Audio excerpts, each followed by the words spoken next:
What's happening, guys? Should have slammed it harder, man. What's happening, guys? We're on our way down to Chester to interview Terry Blackburn for the podcast. So Terry's got a 8-figure property portfolio, 7-figure business exit, mentor, loads of good stuff going on, so it should be a good one.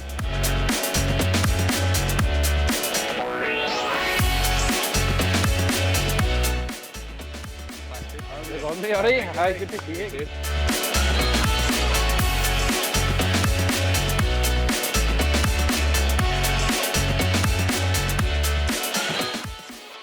Hello everybody and welcome back to the Property Sourcing Network pop-up podcast. We are in Chester today with Mr. Terry Blackburn. Terry, thanks very much for having us on. No problem. David kindly drove us down this morning, which he was moaning about after 3 hours sleep. So we're at one of Terry's projects here, so we'll talk a little bit about that, a little bit about Terry, his journey, how he got started and how he ended up here. So Terry, just a wee bit about yourself. What's been happening? Yeah, so how long you got? So yeah, done loads of different things. My story is I was a nightmare at school, went into joinery, hated construction.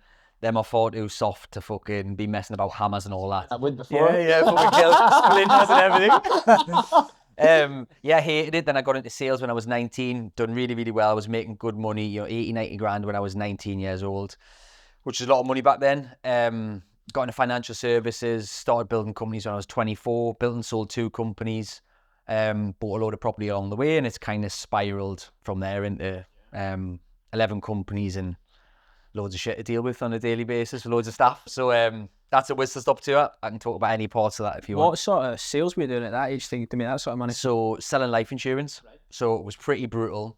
But that actually, I believe that got me to where I am today. Like having that tough skin. Basically, 9 o'clock in the morning, we had a team meeting. And they were like, right, Terry, you're in this area today. And I had to literally go door knock and sell life insurance. Age 19, I looked about fucking 12. And I had to knock on doors and try and pitch older people. They've got no product, nothing to fucking... I'm talking about if you die, your wife needs some money. And like, who the fuck is this young kid? Talking about death and if I get cancer and all that. It was fucking mad. Looking back, I think I was just that naive and I just didn't know. I just thought, I can make some money here. I'm just going to follow a script and a process and I'm just going to do as I'm told. So I knock on probably 100 doors to get one yes. I was then, because I didn't really understand what I was doing really when I look back.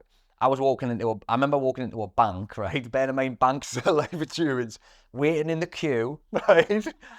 And then getting to the glass fucking thing and pitching the woman life insurance, right? And the woman was like, go away, what are you talking about? But I was just that focused because we were making sometimes 100 up to sort of 400 quid a deal. So I was like, well, I was making 500 quid a week as a joiner. I need to do 2 sales in a week, and I'm making a lot more than I ever was. So yeah, it was a hard gig. It really was hard. And going back to what I said, I think that gave us a tough skin. That if I pitch an angel investor or I pitch for a property, I make a low ball offer, I'm not bothered if I get a no. And I think that came from getting all that rejection back then. That is like the kind of, I've always seen that as like the entry level to sales where people come to chat your door and it's just like, no interested, mate, boom, and feel almost bad for doing it. I done it for a fair play to them, do you know what I mean? I like to say, give you that kind of grounding. I done it for probably like maybe 2 months in the summer before I started doing property. Yeah. And we were going door to door selling, changing people's utilities. So it was the same crack. And I always think about this now, like you can sell anything if it's the right person. And I was something about the estate agency stuff. If it's the right seller, they'll come on board with you anyway because they're just that kind of person. So, but we were making like 30 quid for a single fuel and 60 quid for a dual fuel. So you had to sell like a lot of that. It was fucking hard going. Yeah. And when I look back, I probably didn't make any money for it at all. I was probably running at a loss by the time I paid my fuel and my lunches and stuff like that. So, but the experience you would have gained that's carried through into property is give you, so although you didn't financially benefit you, probably your mindset and your abilities is probably 100%. And I know quite a few guys that used to sell like photocopier equipment like back in the day, and they've all went on to do like really, really good things in business. So would you say that was kind of the best grounding for someone to get started? Yeah, definitely. I mean, if you look at people like Zig Ziglar, you look at Grant Cardone, Robert Kiyosaki, all of these people who are really successful in business now that we all know and see online, loads of them have had sales backgrounds. And I think communicating, whether you you're communicating an idea, a concept, a JV, an angel investor, selling a deal, you know, negotiating with a landlord and estate agent, all of that is still selling. And if you've got some sort of experience in that, it can only positively impact your property journey, sourcing or buying yourself, for sure. So the skills are just totally transferable. And I was offshore for 8 years, went into the shipyards, grew my property business for there. So me and sales, did they match? Do you know what I mean? But I found myself starting to sell, and I've always been one of the guys that's like, I hate salesmen, I hate hard sales, like, and I've given a certain way of doing it, but even now I'm like, saying this to Matt on the way down, like, you know, going to do a sales course or getting somebody in, just even train me so I can train my guys better and stuff like that as well, because there's always wee intricacies and wee techniques and stuff like that you 100%. Can pick up, especially for people like yourself, you know what I mean? But it's you find yourself like, in a sales career or business with no sales experience really, but you find a way to find that. And I think a lot of the time it's just about, it's not about being this hard sales guy, it's about like, who are you speaking to? Going to their level and actually just, you know what I mean, being a bit personal. Exactly. 100%. And the people that say I've got the gift of the gab and all that bullshit, that's not what you need to be a good salesperson. Salesperson is, well, I mean, of a lot of things, but if you summarize the key bits, I think it's about being likable first of all. Yeah. You know, when you meet somebody, like when I just met you guys two for the first time, straight away get a good vibe, right? Yeah. Hope you got that on me as well. Yeah, just saying that in the car out, it's like, it's one of us, isn't it? Yeah, no, you get that feeling, yeah. And but this is a good talking point, because on the flip side of that, sometimes when you meet certain people, you think, ooh, they've got an aura about them, haven't they? Or you just think he's dodgy, or he's not trustworthy, or she's this, she's that, and you're basing that on just how you feel, right? So I think being likable, smiling, eye contact, all of those little things massively, the way you're dressed, all of that matters. Yeah. And that's a starting point to sales. If someone knocks on your door and they were goth, right? They've got fucking nose rings, black hair, them stupid chains that they've all wear and all that. If you're not a goth, you're going to think, even if that person's the best salesperson in the world with the best product in the world, straight away you're thinking, unless you're a goth yourself. Yeah. Then you're like, this person's similar to me. So just by having that common ground, smiling, likable, dressed well, that's half the fucking battle anyway. If they like you, they'll then start to listen to you. You say the right things, they'll then start to trust you. Then the listen, trust, and then ultimately they'll buy or invest or do whatever you're pitching them. Totally. I was speaking to someone in our group yesterday. He's just started doing a estate agency, and he was saying he's kind of struggling with, like, most people want to use the local independent estate agencies in those areas. And I did an estate agency sale a couple of months back there. I spoke to the guy on the phone, never met him. He left the keys under the bin for me at his current property and just put it on the market. So I just said to him, you just have to find the right person, don't you? So you just have to go through that pain of finding the right person, and you can sell anything to anyone, really, can't you? 100%. Every no you get, you're closer to a yes, aren't you? And not every, if it's like a seesaw, I used to say to the lads. So there's people who are always going to say no, regardless how good the product is. You could be giving away fucking free Ferraris and they'd still say no because they think something's up. Some people are always going to say yes, regardless how you pitch it. And there's loads of people in the middle. So if it's the seesaw, it depends on what you say and how you look and how you act and how you speak. It depends on which way it tips. There's probably more people in the middle than there is definite no's or definite yeses. But it's a numbers game. The more you speak to, the more yeses you're going to get and the more no's you're going to get as well. So yeah. Yeah, 100%. So as part of the Pop-Up podcast, we've came down to your project. Do you want to just tell us a little bit about this? Yeah, so this is a standard flip project in Chester. I got a really good deal on it. Refurb's hopefully going to take around, in July now. It should be done mid-August. So it's about 8-week refurb.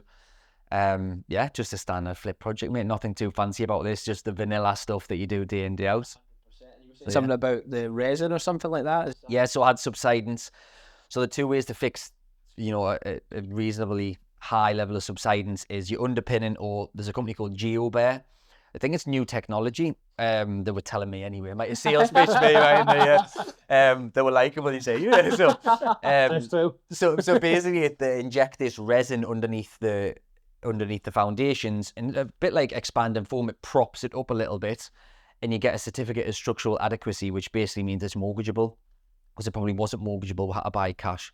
It probably wasn't mortgageable the way it was when we bought it. So yeah, but the lesson in that is everything's fixable. Look for what others don't see or are scared of. Loads of people would have been put off by this because it was fucking tilted that way. Right. Yeah. But yeah, Cool. Just a standard project. No, that's ideal. So obviously we were talking a wee bit before off camera about your kind of journey from you were in the northeast, and one thing me and David speak about all the time is like going out and partying and stuff like that, and then we were both trying to rein it in because you feel so much better. But do you think, like, first of all, what was it like growing up in the northeast, and then what's it like now? Like, how's your life changed since moving down to Chester and removing yourself from that? Yeah, massively changed, to be fair. But going up in the northeast, I don't want to slate the northeast because I love the northeast. It's where my heart is, and I'll always be a Geordie and Newcastle fan, and I'll always know and remember where I came from. But I grew up in the rough bit. You know, I grew up in a place called Throckley in a block of flats. Lived there till I was 12ish maybe. And it was pretty brutal. You know, looking back, you don't realise it at the time, like how bad it is. But I remember literally walking down the stairwell and my mum grabbing us because there's people taking drugs in the stairwell. It was pretty bad. I watched my dog get like killed in front of us by another dog and all this. It was just a bit mad. Like, but at the time you don't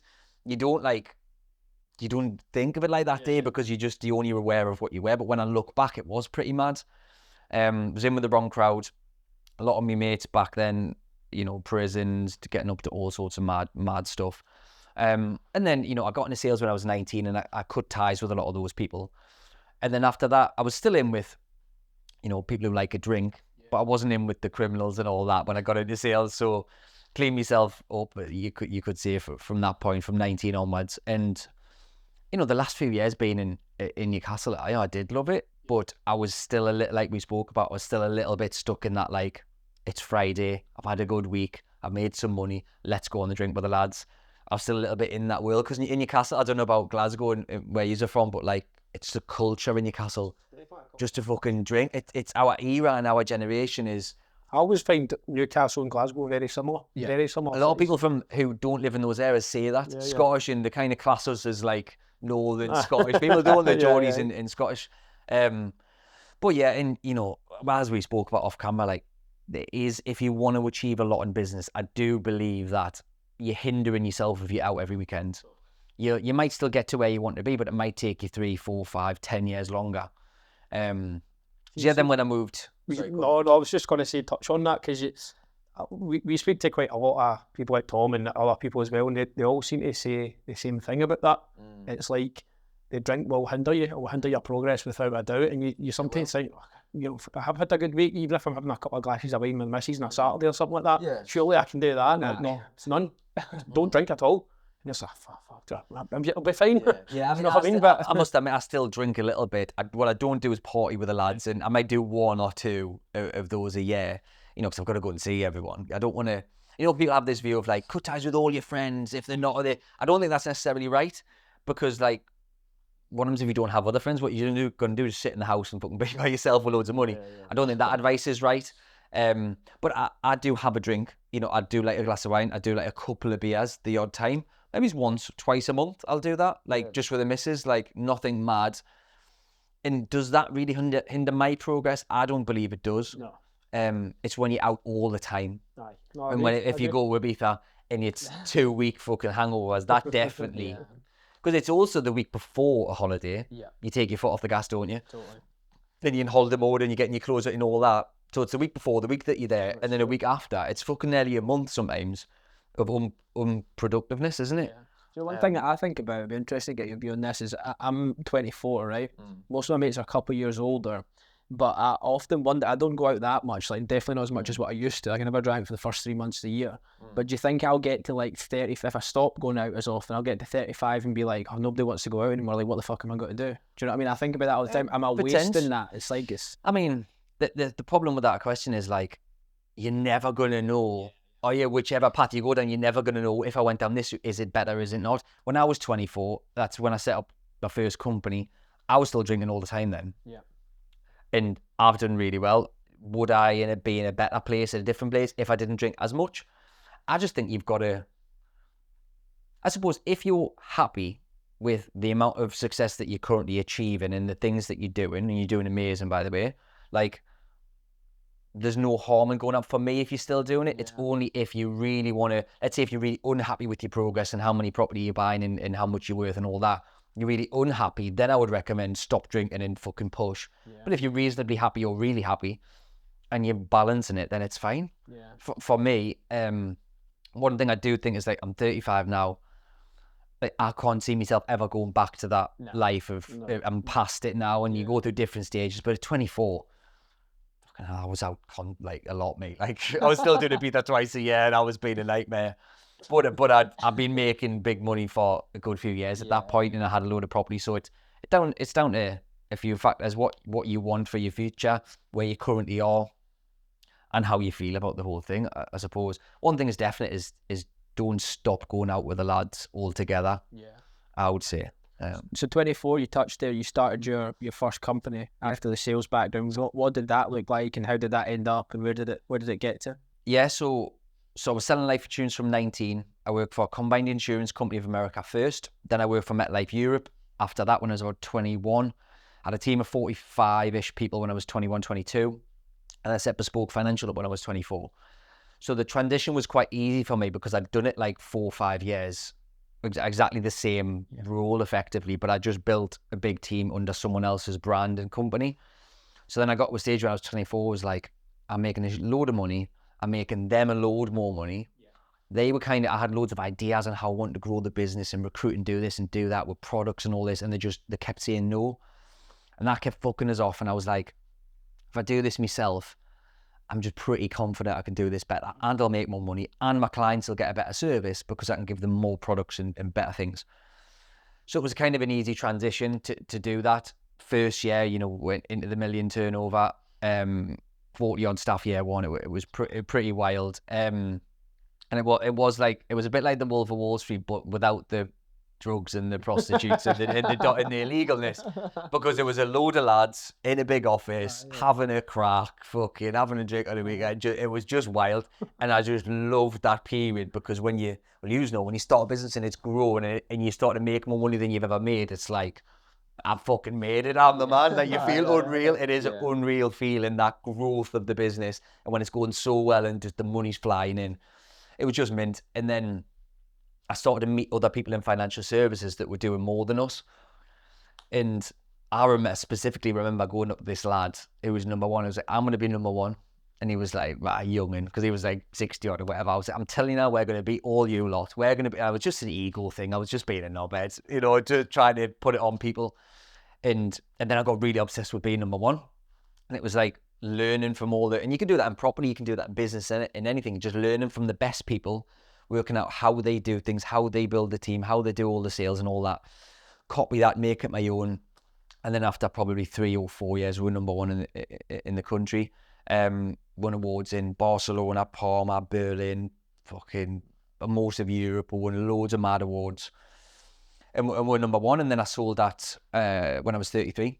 So a couple of years back. So how did you then, that's a fast growth to 40 SaaS staff and that's all in sales and everything. So did you have an idea about the sales aspect of the business at that point, or were you just kind of winging it, bringing people in because you needed them, trying to train them, just going for it, bringing more people, or, Yeah, a little bit of each. I was definitely winging it because the first time you set up a business, I didn't really know. I was really good at sales and recruiting people and training staff, but that was under someone else's brand, and if it went wrong, it was on them. When it's your own, it is a little bit different, although there was a lot of similarities. It was like, in my view at the start, was like, right, I'll recruit as many people as I possibly can. And I was recruiting the wrong people. Some of the administrators were strippers and stuff like that, and were just they couldn't really type. They were like this, but because they look good, I was just thinking I'm the man. I'll just recruit loads of people in. Conscious what I'm going to say on camera, yeah. But yeah, I was making some stupid decisions, but because we were making that much money, it was just like madness, and it was kind of everything was going well into plan, and it was growing constantly. So yes, I was winging it, but I think you have to do a little bit of that, unless you've got a mentor, you've got someone you can model and learn from. I didn't have that, so I was just learning from my mistakes, and fortunately enough, there wasn't any real costly mistakes or big errors. And yeah, it was just a whirlwind, really. It was quality. How does that business sale come about then? And then what was the feeling like when you eventually got it through? Like, how did it come about? Yeah, so about 2 years before we sold, I made a decision that I just thought, like, I'm getting a bit tired of this. It's a lot, because running a sales team of that size, 100 odd people, it's full on. Yeah. It's relentless. WhatsApp, somebody's off work, somebody's depressed, somebody's pregnant, somebody's leaving. So it was just relentless. And I had loads of layers of management. We had sales managers, we had office managers, we had ops managers, we had everything. But I was still getting loads of bullshit. And then I was making a load of money on property. And I was like, do I really need all this? Like, what am I actually doing all this for? And yeah, there was just a bit of a moment where I started to think to myself, like, should I just sell up? So we approached a couple of people who had a sale agreement with somebody else, which fell through, which was horrible. Yeah. Horrible experience, because they shook our hand and said, this is the number. You spent the money. And, 100%. I was like, holidays, what am I doing? And then it just pulled away, and you're like, it fucks with your head. Yeah, totally. Because like, it's just the business, I presume. Yeah, exactly. Yeah. And like in my head, it's just this big black cloud that I felt it was just following us around, because then I was like, because I knew it was coming, it was like, well, should I make this decision? Should I really be recruiting this person? Should I be doing this? Should I not? Should I be pushing more? Should I not? And it just fucks with you a little bit. What was the reason they pulled out for? They didn't really say. They just said, like, we're not going ahead with it anymore. I've got an idea why I think it was, but I don't really know. Yeah. And I was just furious at the time. And then your anger kicks in, and then you go, right, well, can we try and rescue it? Then you try and rescue it, and can we mess around with the numbers? Can we change it? And it was just a complete no. And then we managed to structure a different type of deal, which wasn't as lucrative. But at that point, being honest, I probably would have took less money, because I was so done with it in my head. And I wanted to, you've got to shut one door to open another, right? Yeah. And I was running loads of companies at this point. I had the cafe, I had the hotels, I had the glamping site was mid project. I had loads going on, and I was so fed up. I just wanted out. And but one thing I must add as well, I've read books on people selling businesses. I'm sure you have, and you've listened to them on podcasts and heard people speak about getting this big check, and they're like, they're done then. And I just built it up in my head to be like, it was utopia. It was going to be so amazing. I can retire and I can go and chill. Literally after 2 days, it was Thursday, I got the money. And then every Monday for something like 10 years, I did a Monday motivational meeting with my sales team. Got the money on the Thursday, good weekend, had a drink. obviously. No. But then the Monday, I was like, 10 o'clock came and I was like, I've got motivational Mondays. But I was like, no, I haven't. It's a bit weird. Because I had it unless I was on holiday, I had it every Monday. And I was like, and I started to think, have I made the right decision? This was 3 days. And I was like, no, surely I haven't. Hangover for the weekend. Yeah, probably hungover, yeah. Probably fear. Yeah. Have a can. Hair of the dog and all that. So then I remember just thinking like, what the fuck? So then I was just ringing people. I remember pacing my office, just walking back and forth, ringing people I hadn't spoken to, and they were like, what are you ringing this for? I was like, I don't know, see how you are. Like, you've never fucking rang me, you see how I am, ever, will you? It was just weird, and then I started to like fucking flap a little bit, thinking, I didn't even need the fucking money, really. Like, why? What have I done? Then anyway, the next Monday, I was starting to think, fuck, I think I've done the wrong thing. Really? And then I started to see it on social media, the guy that's now running it was running my meetings with my fucking team. And it was oh my God, like, what have I done? Anyway, so then I just started to think about, right, I need to reinvent myself. I need something else. I need to throw myself into something else, which is why the mentoring and the courses and all that came across, because I really actually love that. And I thought, I'm going to throw myself in. I think the lesson there is, if you do sell a business, you've got to if I could change it, I would already have the mentoring thing set up before I did it. Although I even had these other businesses anyway, it wasn't like I had fuck all to do. Mm-hmm. I just needed something that I was passionate about, that I really want to, that I can throw myself into before I done it. And I wouldn't have had that. It was probably 2 months. I was like fucking wobbling, thinking like, what the fuck am I going to do with myself? Ringing random people for a crack and that. It was a bit, mad. But yes, that's how that happened. And but looking back now, a couple of years after, like, it was the right thing to do, 100%. Yeah, I think so. Yeah, definitely, because I wouldn't be doing what I'm doing now if I still had that company. That'd still be. Do you ever wonder if you did still have it and you kept it going, where it would be now, or did that run across your mind at all? So I got the money in the June 22, and the mini budget was November that year, right? And we did mortgages and we did life insurance, we did all that stuff. So it looked like I timed it fucking perfectly because shit hit the fan big time in that November when mortgage rates just went mental. You couldn't even get a loan for a period. It was just all over. And then cost of living hit. So then people who have life insurance were cancelling it because they were skinned. Yep. That caused, I don't know how to the extent, but it did cause chaos in that company from the mini budget onwards. So yeah, it was like it looked like a bit of a genius move, but it wasn't intended. Nobody knew that would happen, that mini budget, right? But yeah. So starting a business from scratch, then scaling to 100 sales staff for sort of 10-year period, what would you say your biggest lessons through that period would be? Lessons or learnings? I would say recruit on. I think that the two most important things when you're recruiting salespeople are attitude, as in talking about what was said at the start about that aura you get about somebody. If you get a bad feeling, that's your gut tongue, you know. You know, like when you sometimes meet someone, you say, I'm not sure, that should be a no as well. The people that you think, okay, maybe, or definitely, yes, they're the ones that you take on. And like for a period, I used to take on experienced sales staff who maybe sold the similar product, but the same product elsewhere. I don't think that's the way to go because certainly a lot of them have bad habits. And you need people who are fresh, who are new, who are moldable, and they've got the right attitude, they want to learn, and they've got no bad habits. So that was definitely something I learned through recruiting all of those people. They need to have the right attitude, and the personality for sales needs to be right. You know, if someone's just got nothing about them, like that's going to come across to the clients as well. And yes, they'll still sell because it's a numbers game, but they're not going to be high performers and superstars if they've got the wrong personality or the wrong attitude. That was a massive lesson. Learning that you can't do everything yourself. There was a period where I thought I was fucking Superman and I thought I can do everything. I can buy all these properties, run all these companies and do all of this and I'm absolutely sound. There was a period where I definitely thought that. And luckily I've never had any health scares, no fucking mental health. I've never had anything like that ever. I thought I was invincible kind of thing. And really nobody is. And delegating certain things and trying not to, but you've got to remove your ego a little bit, because there was periods I used to go into that office where I was like, I used to go to the admin, what's going on, what's been happening, and I was trying to get involved because I wanted to be the person everyone asks questions of, and if something went wrong, Terry will know what to do. I wanted to be that person, but in reality, you can't be that person if you want to run a proper business.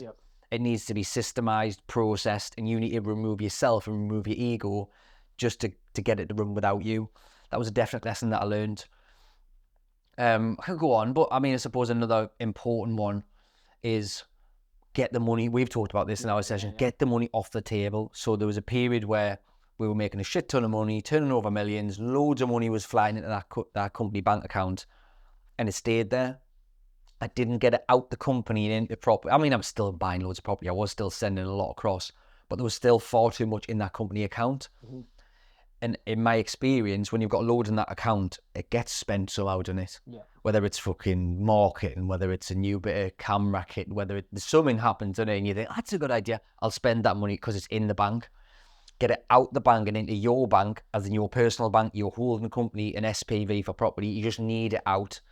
And that doesn't mean run it too tight. It means, still have 6 months expenditure in the bank. But get the money off the table, I think is really important. And I think a lot of people don't do that.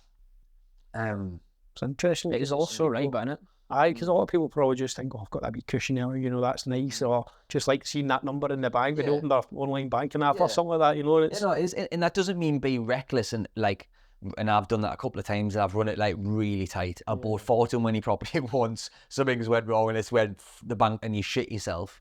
And you learn from them, of course, but in all my companies, I try and keep a minimum of 3, in most cases, 6 months bills, so that's salaries, offices, overheads, whatever that company has, 6 months in the bank, and never go lower than that. But anything really over and above that, you can be investing because you've got your cushion.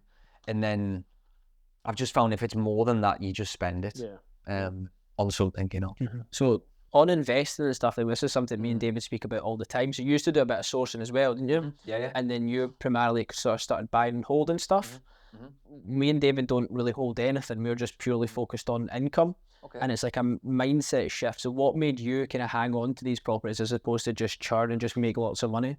It was a little bit different for me because I was started buying when I was 21, in 2019 is the year I sourced, so I can't work out the maths on that. 2019, what's that, 5 years ago, so I was 30. Right. So I've been buying Before. amount and holding throughout that, but then I found out about sourcing. I can't remember how. I was like, fucking hell, I can do that easy. I can find properties. I know a lot of wealthy people anyway. So then I approached my contacts in London, said, if I find you deals in the Northeast, you know, would you buy? Yeah. Okay, so right, I'll trial it. And I think I done 40, it was high 40s in 2019 that I sold to this same group of investors in London. Right. So it was like, fucking hell, this is easy money, this. Yeah. So I had already had a girl working for us, Shelley. I said, right, this is what you need to look for. You do all the viewings, 20 a week I targeted her on. You do 20 viewings a week, offer on everything. And this is how you offer. So she was finding them ultimately. I was finding a few of them. Last, right? And then I would just packaging them and send them for $4,000. And it was like, if COVID happened, I don't know if I would have, if it hadn't happened, I don't know if I would have stopped. But I was making good money off that, and I was still, I think I bought something like 14 or 16 properties myself in 2019 and was sourced on nearly 50. But then COVID happened and it all just went skew with, didn't it? And then my goals changed. I kind of just stopped the sourcing. So there wasn't like a particular thing that made us think, right, I'm going to hold now instead of doing that. Got you. I think the answer to that question needs to be, what are your goals in property? If you just want income, then sourcing is a fantastic way, as we all know. You can make your $3-4 all day long. You can do one of them a week. You can do one a month. You can do whatever. But I think there will become a point where you think you're still running around doing all that work, aren't you? You're still finding the deals, finding the investors, doing whatever. There'll become a point where you think, right, well, I just want a little bit of an income coming in to subsidise that. You know what I mean? Or in addition to that, that doesn't mean stop sourcing. You might want to continue sourcing and just buy yourself to build that up. One of the big things I talk about is like diversifying in everything that you do. So property is great because you can do loads of different things. I think sourcing and buying to hold is a better strategy than just sourcing or just holding, because you've got the best of both. You've got little lumps of money coming in all the time and then a residual. So if you do both, you're laughing. That's what I would say. I think with sourcing, me and Mark quite big on, like, people think it's an entry level sort of thing to get into property. And it kind of is, you know, you can go and try and source, but it's what you can actually grow from that. So I'm like you, because I've got a deal with it now where I bought it for 10 grand, right? And it was worth 38 grand it was worth. After all the figures, bridging, refinancing, renting out, I was getting all my money out plus 11 grand. So I was back and forth with taking this deal or trading it on, and I ended up setting a buy-to-let company up for myself. So I was definitely going to take it at one point. I've sold it now, you know, it's in legal, so I've totally changed again, you know. But I'm like, I was asking Matt, am I stupid? Why should I just be taking this? I mean, it's the first one, and then I'll just grow and I'll build it from there. And then I'm like, it's just not what like you say, it's not what I want to do now. I want to, the sourcing, what I've grew for sourcing is developments. Now into a estate agency, I've got my lettings. I'm now doing a bit of trading, and it's like there's a lot going on. There's nothing coming in consistently now, but my business is at a stage where consistent income comes in anyway for the sourcing and stuff, you know. But it's funny how, like, you know, it's just different goals. You're right, and there's no right and wrong to that. And I know some people who literally trade full time. That is all they do, because there's pros and cons of both. There's pros of that is that you can make more money quickly, but the negatives of that, when you stop, when you go on holiday, when you do whatever, unless you've got a team behind you, then it stops. Whereas the pros of rentals and holding is you're getting your income all the time, but the negatives are tenants. Exactly. So there's pros and cons of both, and I think there's no right and wrong. You've got to do what you think is right. And you know, what you could do is you could do sourcing for years, build up a monster pot, and then buy loads of cash flow at once, buy a big portfolio. There's a million and one ways to do it. You've just got to do what's right for you. And all the lads that I coach, like most people at the start, don't have that clarity of what they want. Because they look at all the different strategies, don't they? And they think, I could do this. And then when you try and do 10 things, you don't do any of them very good. You're far better nailing sourcing before you do this, or nailing battle-less before you do HMOs, and just doing it that way. And I think there's a lot to be said for that, for doing that, and getting clarity on what you want first. And whatever you do want is going to be different depending who you are, isn't it? 100%. So I think you done glamping. So I sent you a couple of glamping pods the other week. Yes, I want to tell me.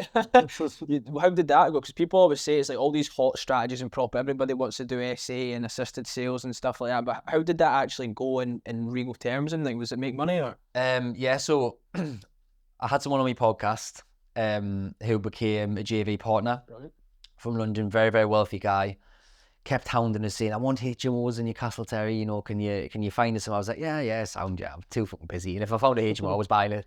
So anyway, we kept going and he kept asking us. And then I just happened to view this. It was a cafe, a couple of acres. We're planning for glamping pods. So viewed it and this guy happened to just ring us as I was literally driving away from it. Told him about the deal, about, right, I'll fund it all. I'll put all the money in and we'll do it as a JV. Cool. So we've done it, but I learned a hell of a lot on that deal. Fuck me. It's not as simple as you got some land and you plonk a fucking glamping pod on it. There's a lot. I mean, the build for 10 pods and the infrastructure was 820 grand. madness, isn't it? Like, you don't think of it like that, do you? You just think glamming, it'll be easy. But then also in the midst of the mini budget and all the shit that was going on, we built this amazing site and it is an amazing product. 10 high-end pods, yoga studio, games room, operational cafe, big car park. It's an amazing site. We couldn't refinance. So 1.2 million was locked into that deal. Could not refinance. Did you know that at all? when you were? No. So when I agreed it to get that money, actually said, yes, we'll definitely we'll refinance it. They can't say definitely, being banks. But that was before the budget. Yeah. As soon as we built out, oh no, we can't do it. Rates are fucked. So all that money was locked in, which added pressure to the relationship and the JV. And it didn't start well. Like, you think, I've got Airbnbs and I've got other hotels. You put them on booking.com, Airbnb, you get bookings. Nice pictures, you get some bookings. Yeah. Glamping site's different. And that maybe just assumed it would be similar. You just put a nice product, you put the pictures online. But when you go on booking.com, you generally type in an area first, don't you? Yeah. And then you look like, what, I'm going to Glasgow, Edinburgh, what's available? You don't type in the middle of a field somewhere, oh, I'm going to this fucking field. Like, it's not like that. I think you've got to make a conscious decision to go glamping. So therefore, the only way to get the bookings in volume is reviews and reputation, which doesn't happen quick. Yeah. Add the pressure of all the money was locked in. We couldn't refinance. The cafe had 18 staff. That was a stress. So I had that much on my plate at that time. The business had just sold. I had loads going on. He bought us out and exited. But talking about like the cool trendy stuff on Instagram, it does look cool and trendy, and I used to get loads of messages when I used to put the build pictures on and the videos, but we're all in business to make money, and that is not the best way, in my opinion, to make money at all. And it's a lot of headache and stress and cost to not even see a real good ROI in your money. So I wouldn't do another one. One thing that me and David do quite a lot is raise money from people, obviously, to do our projects and things like that. Have you got any tips for the listeners on raising angel finance? We were just talking about a little bit before. Like, what would you recommend to people to do? Yeah, definitely. Everyone wants like this. I'm not going to be able to say anything that's like, if you do this, you raise money. I wish if I had that secret sauce, I'd fucking be worth a few quid, because that's what everybody wants and asks for. And they all want, if they've never raised money, how do you raise money? I want to raise money, because they know that the money will enable them to progress. But I think it's a multi-pronged attack. It's not just do this and you're going to get money. There's loads of strategies. Social media is a non-negotiable, in my opinion, especially if you're new. You've got to build your brand. You've got to build your reputation and your credibility. Back in the day, if you want to sell a product or a service, you needed a high street shop with a nice sign and a nice stand and all that. And someone had to walk into your shop, like the sign, walk in and buy something. Our new shop window is our social media page. And it's like, if you have a conversation with someone at a networking event, a family member, someone you know who's got money, they're checking your social media. So that needs to be on point. Then I think you need to be doing things like networking, reaching out to people, getting around money as much as you can. There's a strategy with getting deal packs and sending those out to experienced or people with money and asking for feedback. And a lot of time they'll result in something. And so some people say, do you find the deal first or do you find the money first? My view is you look for both at the same time. You always view and you always ask for money. And you do. And yes, I do believe it's easier once you've got the deal to find the money, because these angels, especially if they don't know you and you're not that credible, they don't know, like, they need something to anchor to, don't they? They need to see something instead of just lend us 100 grand. You could be going to fucking Thailand with it. They could be doing anything with it. So yeah, I think social media, I think getting around money and networking, getting around people as much as you can, maybe getting a mentor if you need one to learn it, doing a course or something to learn it, and also understand that, like, it doesn't fucking happen quick. Like, it just doesn't. That you can't skip the reps, can you? Totally.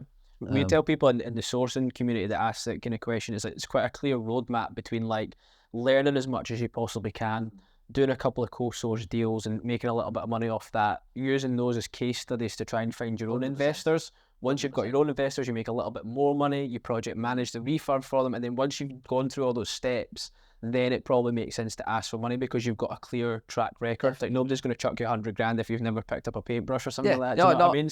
Mate, that is absolutely bang on.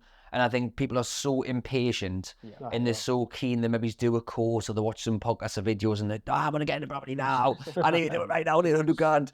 That desperation comes across. Talking about sales skills, when you're with an angel and you're meeting someone with money, if you come across as desperate or that you need that money, like I think the probability of you getting the money is massively reduced. Yeah. Because nobody wants to deal with a desperate Dan, do they? Who fucking you just, and when someone comes across desperate in sales, I think it comes across as like the dodgy or there's something up with them, isn't it? When they're like so keen to get the sale or the money, it's like I'm not sure why is he so keen. Yeah, exactly. Innit? That's what people think. Yeah. And the track records is non-negotiable as well, isn't it? They've got to have that for sure. Absolutely, mate. Absolutely. So you kind of touched on mentoring and stuff there, mate. What would you look for in a mentor? How would you? Obviously, I'm doing some mentoring with you, which has been really good. Like, what would you look for in a mentor? I think there's loads of shit out there, isn't there? Let's be honest. There's every man and his dog's trying to be a fucking mentor because they think it's easy, because it's easy money in it, and they're just blaggers and they've got no track record and they're just fucking blaggers. And some of them can actually speak really well and they can market themselves really well, and they're fucking duping people out of. Yeah. You know, some of these courses are fucking 20 grand and all this mad stuff. So be obviously cautious on who you're approaching, first of all. And second, I think, like, some people will like me, some people won't. Some people are like you, some people won't. Yeah. Same for everybody. You've got to find people, like, well, if you're looking for somebody, you've got to first of all like them. You've got to like what they say, how they speak. You've got to like what they're about. If they've got similar values to you, or as simple as if they have achieved and they've actually achieved, not just saying they've achieved, like they've actually achieved something that you want to replicate. And that doesn't mean you go from I've never bought a property ever to speaking to fucking Warren Buffett for an end. That doesn't, because that's too far away. It might just mean someone that's like sourcing. If you want to get into sourcing, speak to you guys, because like if you want to know how to source, you speak to someone who's sourcing in volume. If you want to raise, you get me point, and that applies to anything. I've had a business mentor before. I had a property mentor before, which was shit. And I was doing more than the person, but there you go. You can put that on there. That'll be funny. Who was it? No, I'm not going to call him out. I'm not going to call him out. No, that's shit. No, I'm not that guy. But he'll know when he watches. But yeah, I think my point was that you don't need someone who's fucking miles and miles ahead. I mean, there's nothing wrong with that either. Like I do believe that you're a product of your environment. If you hang around with 5 alcoholics in Glasgow, you're going to have a fucking drink. It's inevitable. Or if you hang around with 5 gambling addicts in Newcastle, you're going to have a fucking bet. It's the same thing, right? So if you're hanging around with mentors that are doing loads and loads, that will force you up. It will lift your standards and it will lift your belief. And I suppose the other thing is just making sure that like you gel with the person. And I think what a lot of these property guys do is that maybe he's got some experience and they'll teach you, this is how you do HMOs, this is how you do sourcing at Airbnbs or whatever. That's fine, right? But I believe a big part of mentoring is accountability. It's setting something between July and August, like what you're going to do. Like some people don't need that as much. Some people need a lot of it. Mm-hmm. And I think like with my business mentor, that's what he did with me. And he was a bit of a dickhead about it. But it was more like when he said, right, we're going to do this and I've committed to it, I was like, oh, fucking got to do it now, haven't I? Yeah. So it kind of does, if you get that from your mentor, if you're not getting everything, ask for it. Once you've done your training with like things that you want to learn and know about and the advice side of it, where something's happened in the business, I need to know this or that, get to set a plan, set some action points and get him or her to keep you accountable.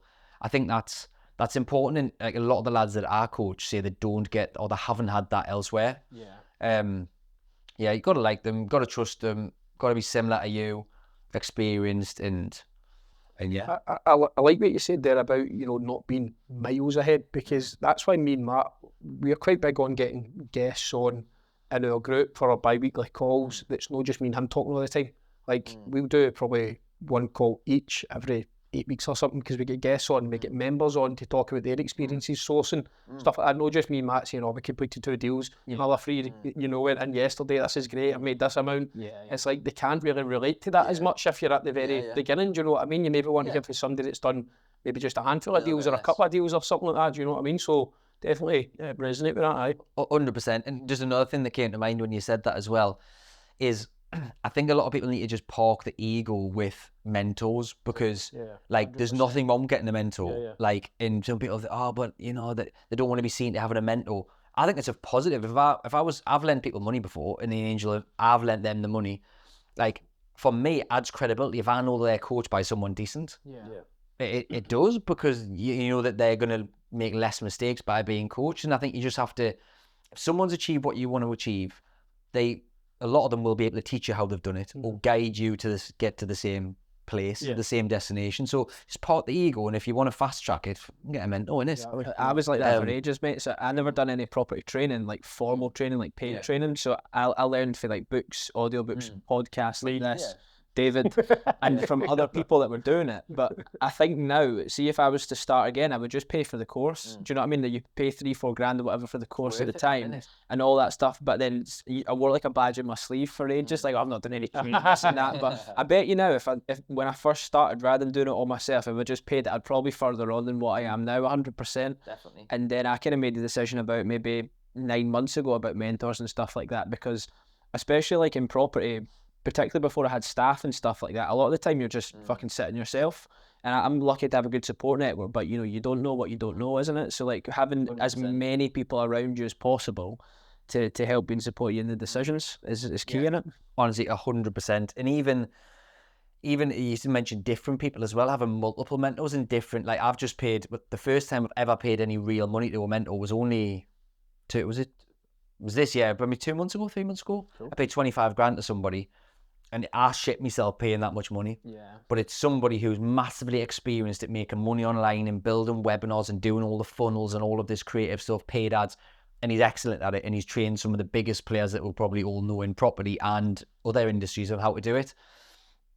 So that's just a complete, like, I'm literally went into that room and I was at the bottom of that ladder, so to speak. And I just completely put all the ego, and I didn't tell them what I was doing in property and how much I was worth and all this. I was like, no, I'm here to learn. And I'm worth more than a lot of the people in that room, but that's not what it's about. I'm open-minded enough and remove the ego to just think that I'm going to learn. If I want to learn a new skill, I can learn it myself. It's going to take longer, or I can pay somebody, and it's an investment anyway. Just like you invest in buying a property, this is an investment that can make you a lot more than one property will ever make you. 100%. But people are happy to put 30-40 grand into a deal to make 300 fucking quid a month. But you spend a few grand a year, and that could literally make you millions over your life, innit? Like, that's something we say as well. Is actually Matt said to me before. It was like the mentoring, because I was never really into mentoring for even the last maybe 6 months, maybe 9 months as well. And then it was like kind of opened my eyes a bit, because it's, you spend that money on so much other shite in your life, and you'll spend it on different things within your business. But why would you not spend it investing in yourself? You know, and it's not just that the investment for mentoring might not make you money back with that person, but what you'll take away from that mentoring in terms of what you've learned for the rest of your life is invaluable. You can't even quantify it, can you? It's massive. Brian Tracy is a big sales trainer. He looks about 100 years old, this dude. But if you haven't watched his stuff, he's unreal. And I learned this years ago, and I didn't really implement it into paying a mentor, really, because I've only had the 3 now, that one I just paid.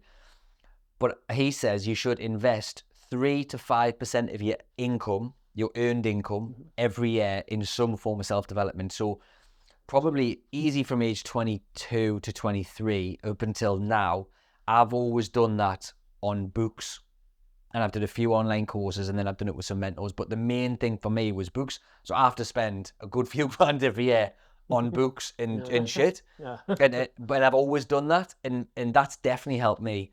And what is 3 to 5%? Is that going to into your 100%. Future? And I definitely contribute a good chunk of my success down to the books that I've read and the people that I know, for sure. Yeah. I'm not big on the cringy quotes, but like when you've got your own business and you're making your own money, you are your best asset, aren't you? So it makes so much sense. 1,000,000%. Because if you're not right, you're going to make the wrong decisions, you're going to buy the wrong deals, but if you're right, like healthy body, healthy mind, like fucking hell, you're set. It's just the small things like going to the gym. Do you know what I mean? Like, see, if you're not going to the gym that week, you don't feel anywhere near as good as you do. Yeah. Go to the gym that week, Water you know what I mean? intake, Aye, aye. diet, gym, 1,000,000%. But I don't know why these people don't go to the gym, mate. Like, what does it cost? Fucking 40, 50 quid a month. Yeah. And how good you feel all month for that investment is fucking pennies in it. But yeah. It is nuts. Like, see, like, just as we're going off a wee bit of tangent, but I never drank for the first 3 months of the year, as I've said about 20 times, right? And then in May, I went out 3 weekends on the bounce, right? I went out 2 Sundays and then a Saturday. I was fucking just in the office working away, and the member of staff turns around and says to me, I feel like we've really been coasting this month, like we've done nothing, we've got hardly any new listens and all, and I was like, fuck, like, do you know what I mean? You need to be on it all the time, otherwise fuck all happens, isn't it? 100%. Definitely, Mark. Definitely. I've did 2 periods where, so when Louise was pregnant with my youngest child, I done about 8 months where I didn't drink when she was pregnant. And then I think it was about a year or so into the business, can't remember, it was years ago though, I did 18 months no drink. Nice. And I just doubled down and I just worked my arse off, and the amount of progress I made in them periods. Yeah. I think it's hard to quantify, but I bet it's close to double. Yeah. Because, you know, if you're rough on the Sunday, because you go out on the Saturday, maybe it's Monday, Tuesday, a little bit, and then it's Wednesday, Thursday, you feel good days again. up over the year. But exactly, if you compound that, but it's not just the days that you've missed, it's actually, you start to feel even better as the weeks go when you're completely sober, even better. So then you're not just as you were, you're getting better, plus you're gaining days as well. Yeah. So it's the compound, it's hard to quantify that, but you feel so much better and you do so much more. And then, but then becomes a point where you're doing so good, you're like, I want to drink. Yeah. We were speaking about that, like even getting up earlier in the morning, like the difference between getting up at 5 and getting up at 7, 2 hours a day, 10 hours a week, 40 a month roughly. So over the course of the year, it's like, was it like an extra 3 months or 12 weeks you get? So an extra 3 months of work you get by getting up 2 hours earlier. And you do that so for over 4 years, that's an extra year. It's fucking mad, isn't it? Crazy, mate. Everybody else is snoozing. So we're a wee bit tight for time, so we've got a few questions to finish up. This is from our Property Sourcing Network community. Just quickly, what's your sort of thoughts on mastermind groups? I know you've got your group. Yeah, I mean, I've never, apart from this 25 grand one I've just paid for, that's a mastermind. I've never been part of a mastermind, and we've only did one meetup with the one that I've just joined, and the value I got from the room and the people involved in it was unbelievable. Like, honestly, I could not praise this guy enough. And it's only been one session. It's only 4 meetups for 25 grand. So, that's but you get some service as well, like in between, and some advice and stuff. But yeah. So for me personally, I think that experience so far has been fantastic. The mastermind that I ran in January to last month, which has just finished, we've got some mega results on that. People raising a load of money. Assisted sales, lease options are doing fantastic. The new one that's just started, one guy's already close to getting a lease option. So I do think it's good. I think it is different between one-on-one and the masterminds, for sure, because you're getting less one-to-one support. But masterminds, you're networking with the people around you, and you're covering more topics and subjects because you're getting more sessions than a one-to-one. Like our one that we think about all the time, we're definitely underselling ourselves, but we're actually quite happy with the price point because it's like £69 a month. There's probably 50, 60 hours worth of content on our members site that people can look at, bonus videos, contracts, templates and stuff like that. And I think for people starting off, you know, it's the same price as gym membership, as you said, you know what I mean? So starting off, and then if you want a bit more, that's when things start to happen with the one-to-one. Yeah, and I think there's no negatives of either getting a mentor or joining a community, doing a mastermind, buying books, buying courses, listening to there's no negatives that can come from it, is there? Literally none. So it can only be a good thing. And again, going back to what we said, is find the right people that are who you like, who you get on with, similar to you, they've done what you want to achieve. Just go for it. I don't think I'll ever stop. You know, like ClickFunnels. Are you familiar with ClickFunnels? Like Russell Brunson. His mastermind's £250,000 a year. Right. And I just spoke to somebody yesterday, actually, this PR company, that he's part of it. And I think he's in Bali or somewhere mad he lives. I was like, you paid 250 grand That's mad. to be in a mastermind. He's like, yeah, but it's fucking worth it. So I think we'll all go from, you know, relatively low end to start, and then you get used to it. Yeah, and then as you start to progress, but who else is going to be sitting in a room who can afford to pay 250 grand? You might just sit beside someone, get an idea, a concept, a joint venture, or something that could just take your whole thing to that next place. And whoever can afford, whoever's running those masterminds clearly is fucking miles ahead.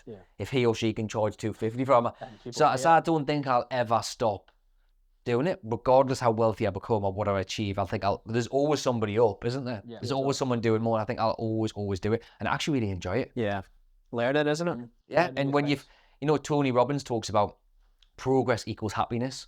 So when you go to the gym and you look at yourself in the mirror and you see it looking better, that no one can argue that that feeling isn't good.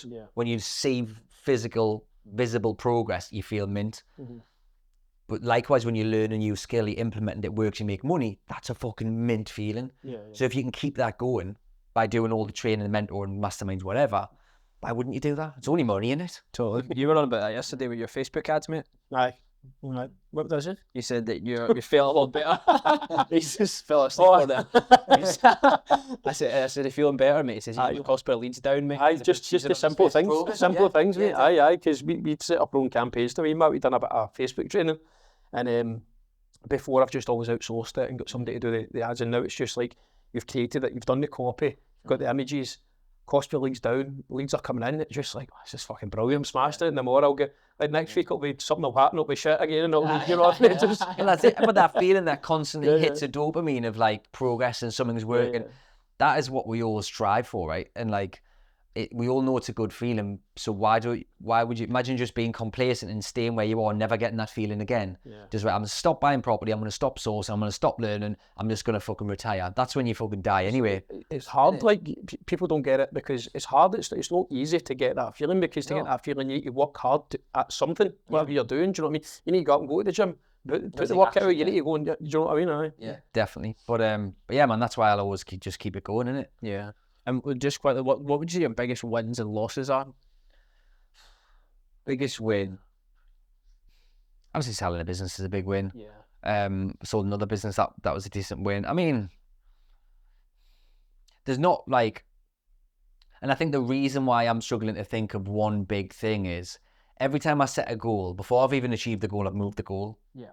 So then I do celebrate the goal a little bit and have one beer, something like that. Some goals I've partied a bit more than others, but like first time I got 10 properties, I remember 10 properties is all I wanted for like the start. 10 properties, I've made it. And like fucking hell, 10 properties is out these days. But yeah, going back, so I think every time I set a goal before I've got there, because I know I'm going to hit it, let's say if it was 10 properties, when you're on 7, you know it's happening, don't you? So by the time I get there, it's like I've moved it. So then I don't really look back and think, oh, I've done that, because I've always just done the next thing. And even now, what I'm doing now and all these different companies, 11 companies, we're making a lot of money. I'm still not happy. I still want the next thing. I want to crack a different industry or crack something or double it. So I don't feel like, maybe that's a negative. I don't feel like I'm doing that much. Sometimes I'm exactly the same, by the way. And sometimes I think, fuck, am I ever going to be happy here? Because there's once upon a time you wanted something, then you get it, and you think that's all you ever want, and then you get it, and you're like, this is fucking just the same as it was back there. Like, and then you get the next. I know, and it's like you almost wonder if you're on that hamster wheel, and if you know what I mean. You see people do all these mad things, like, and you think they probably think exactly the same as what we are like. Do you know what I mean? Yeah, definitely. And I think the only way to, because I have thought about this quite a bit.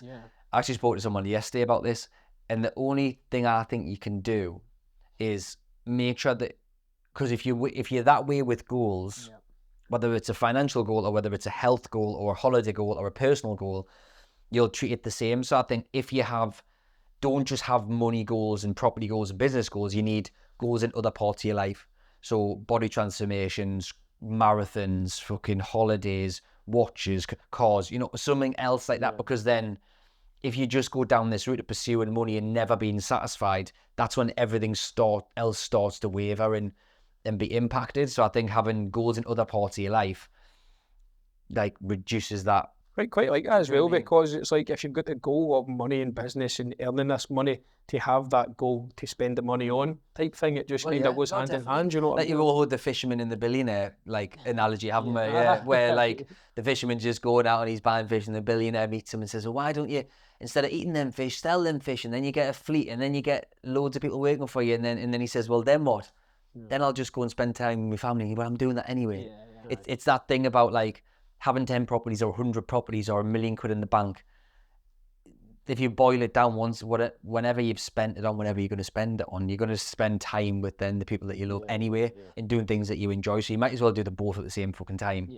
And enjoy the journey as well. That's proper fucking cliches for that. But you know what I mean? Enjoy that journey along the way in it and do the shit that you want to do. I think it's the same with buying stuff though, because like you've got your heart set on something. So like, even when you get a new phone and all that, as soon as you get it, you're scared to put it down, you don't want to scratch it in the car, and then 2 weeks later you're just flinging it about the room and you don't know what the fuck. Like, so it's like but then when you do get it, the first thing, that buzz is good, and then you're chasing the next buzz, aren't you? Yeah, but also you've got to think as well.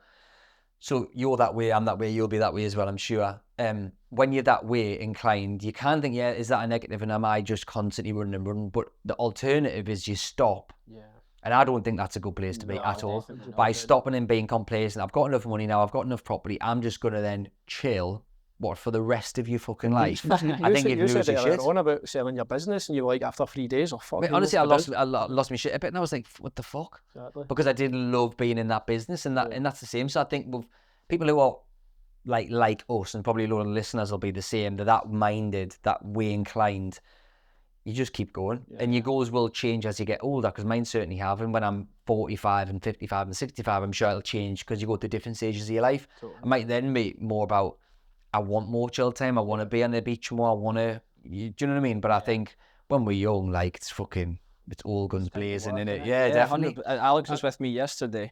Sorry, mate. No, you were. And it was just flat out all day. Picked him up at like 9 o'clock. It was just flat out the whole day. And I was saying to him, and I was like, that's when I'm at my happiest. Like when the phone's not stopping, WhatsApps. That's what you enjoy. So if you enjoy what you do, it's easy to do well in it. Yeah.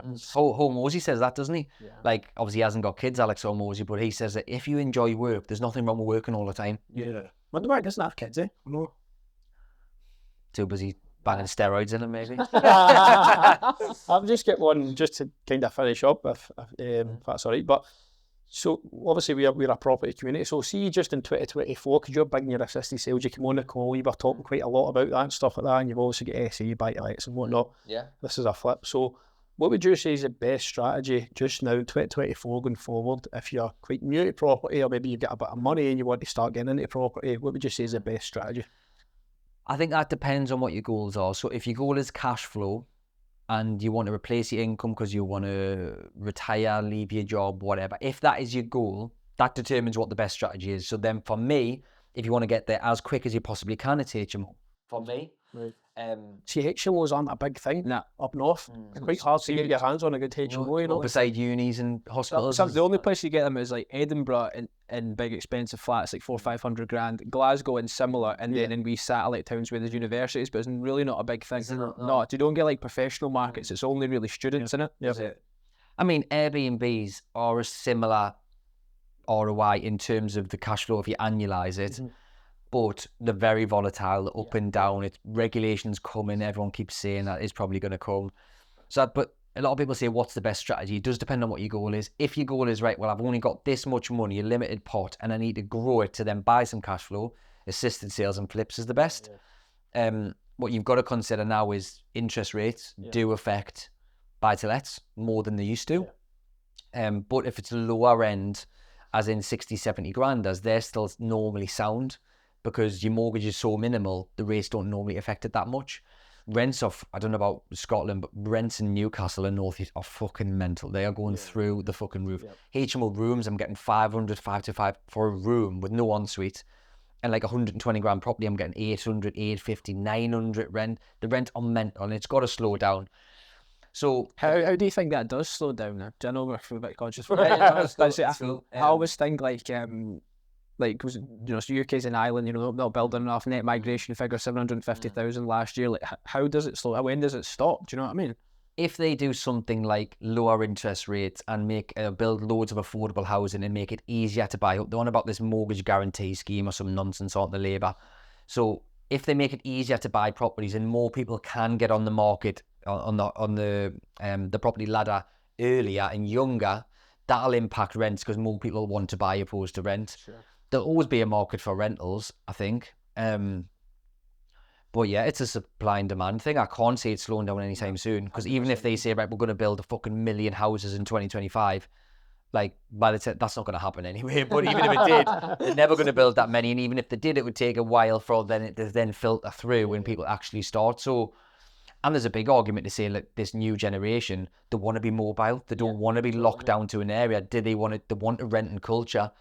This World Economic Forum, if you watch Andrew Tate and listen to what he says, they want you to own nothing and be happy. Yeah. And eat the fucking bugs and all that. And they're trying to stop eating meat and all that. Imagine they're all pushing all these mental agendas that they don't want people to own the home, but then Labour's saying that they want more people. So who fucking knows? But all you've got to do is you've got to be intelligent and you've got to have your finger on the pulse and know what's going on. Totally. And know your market and do your research. And whatever happens in the economy, rates, prices, whatever, there's always money to be made if you do it in the right way. Yeah, totally. We just what you said. You play with the cards. You just play what's in front of you. There's never a bad time to buy property. I think people get that wrong. I'm going to wait for this correction or that recession. There's never a bad time. There's only a bad strategy. Yeah. And the strategy that you use might be wrong for that time. Mm-hmm. Yeah. But for any time, there's a right strategy and a wrong strategy. So it's just which strategy you use, isn't it? Yeah, 100%. Cool. Couple of quick fire questions from the group then. Mm-hmm. What's your favourite quote, Terry? Andrew Tate, because I've just said his name. I think, no, but honestly, he's not probably is one of my favourites. When he says, regardless how you feel, you've got a job to do. That just proper hit me, that. Yeah. You know, when you can't be arse and it's a rainy, cold Tuesday morning, loads of them in Glasgow and North East, right? But it's shit and you can't be arsed.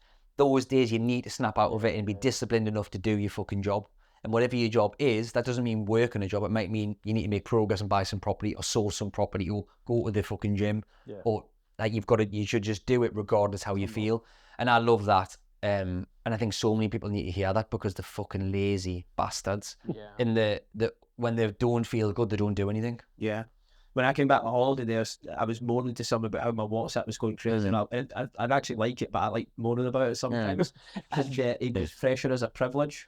I thought that was quite good. I've never heard that before. It is. What's the best advice you've been given? After this. Best advice? I can't actually recall like the best bit of advice. I've had loads of bits of advice over the years from people just sitting in a bar, you know, on holidays somewhere, you met somebody or you know somebody that's doing more than you, bits of all that. And in fact, no, I know. So Brad Sugars, who's an Australian business coach, he owns Action Coach, which is the biggest business coaching business in the world. Right. In some like fucking 60 countries or something mental. And he says a proper business is a business that runs and grows without you. He coined that phrase. He was the first one to say that. When I first heard that, I was like, runs and grows without you? I was like, fucking 2 weeks in this shit show is fucking on its arse. If I go on holiday, it's a shit show. And then I was like, okay, so what I need to do is how you do that is systems and processes and staff. And I remember hearing that was like a fucking, like a light bulb thing. That was like, fuck, he's right. It's not a proper business. And if people listen to this, if you've got a business, if you go on holiday and it all turns to shit, you don't have a business. There's the harsh truth in it. 100%. So yeah, I love that, and that always stuck with us. Last question, what's your biggest failure and what did you learn from it? My biggest failure? Fuck, it is a bit deep, isn't it? Fucking hell. Luckily, where's the fucking wood? I'll touch wood somewhere. Luckily, I haven't had any like massive failures. There's certain joint ventures that didn't work out, and I look back on that and you'll never really know why they didn't work out. You might have an idea, but you don't really know. Some of the JVs didn't go to plan that I wish maybe did. But I think the reason why people ask this question is they're looking for like, this is the failure that I had and this is what you can learn from it. Totally. I think what you should be thinking is actually there's lessons every day. Yeah. There's lessons all of the time. We were talking about staging 2 minutes ago. I've staged one property, but I've never really done that. You've seen you stage all your flips. So there's lessons all the time, and the lesson doesn't have to come from a failure. Yeah. You should be learning, regardless who you're speaking to, all the time. whether that's podcasts, YouTube videos, and you should always be looking for that. So it's not like you have to fail to learn something. You should learn all the time. And yes, everyone has failures, and you do typically learn a lot from a failure. And men being men, like, we learn more from a failure. If someone says, don't do that, you end up just doing it anyway. And then do you learn because you shouldn't have done it? That's what men are typically like, isn't it? Don't speed until you fucking crash and then, or you get banned. Do you know what I mean? That's how we all learn. But I think everyone should be trying to learn all the time, not just from failures. That is brilliant, man. Thanks so much for coming on, Terry. I appreciate it. Thanks for having me, man. Thanks, mate. Thank you. Cheers, mate.